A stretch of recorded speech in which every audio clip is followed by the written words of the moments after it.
I bet they were pretty awful places. I wonder how people got down to them. We'll have to study the map a bit more and see, said George.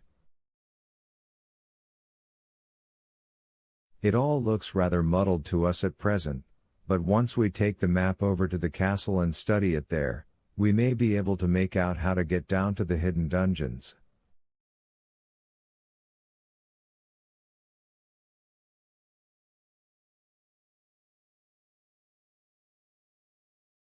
Oh! I don't expect any children ever had such an adventure as this. Julian put the traced map carefully into his jeans pocket. He didn't mean it to leave him. It was very precious. Then he put the real map back into the box and looked towards the house. What about putting it back now? He said. Maybe your father is still asleep, George. But he wasn't. He was awake. Luckily he hadn't missed the box. He came into the dining room to have tea with the family, and Julian took his chance.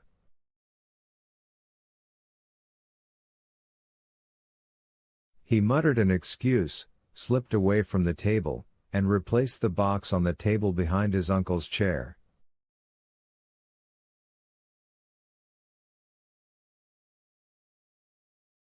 He winked at the others when he came back. They felt relieved. They were all scared of Uncle Quentin, and were not at all anxious to be in his bad books.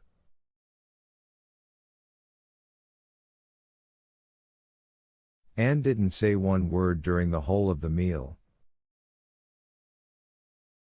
She was so terribly afraid she might give something away, either about Tim or the box.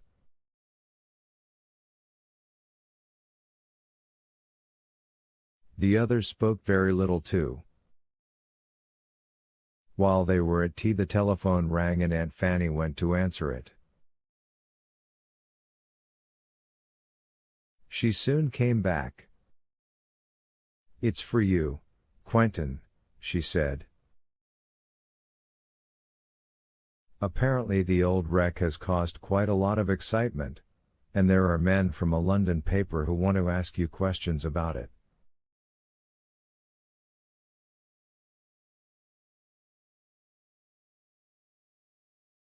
Tell them I'll see them at 6, said Uncle Quentin.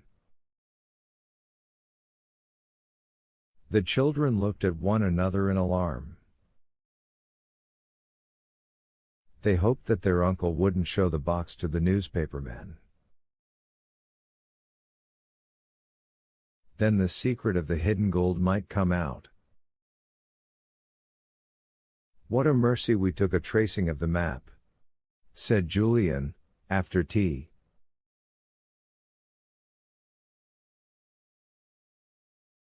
"But I'm jolly sorry now we left the real map in the box. Someone else may guess our secret." Chapter 10: An Astonishing Offer. The next morning the papers were full of the extraordinary way in which the old wreck had been thrown up out of the sea.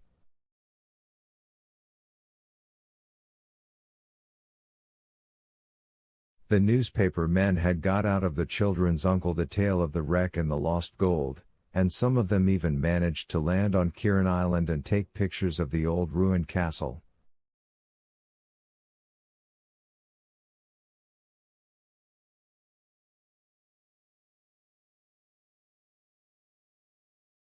George was furious. "It's my castle," she stormed to her mother. "It's my island. You said it could be mine." You did. "I know, George dear," said her mother. But you really must be sensible. It can't hurt the island to be landed on, and it can't hurt the castle to be photographed.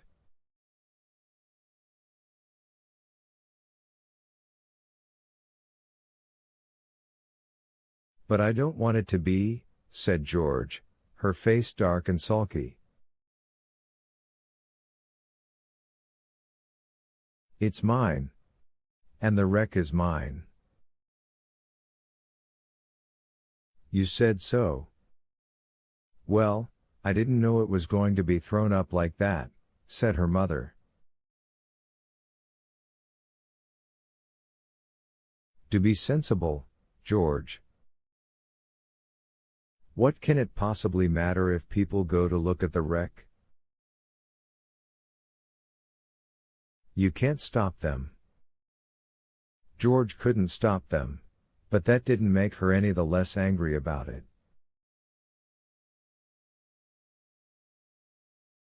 The children were astonished at the interest that the cast-up wreck caused, and because of that, Kieran Island became an object of great interest too.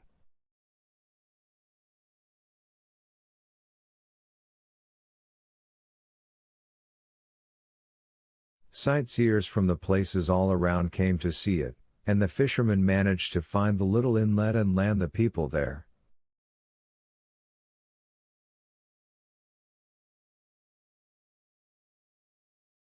George sobbed with rage, and Julian tried to comfort her. Listen, George. No one knows our secret yet. We'll wait till this excitement has died down, and then we'll go to Kieran Castle and find the ingots.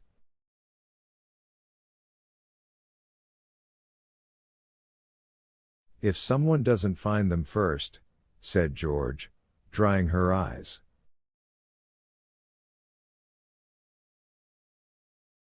She was furious with herself for crying, but she really couldn't help it. How could they? Said Julian. No one has seen inside the box yet.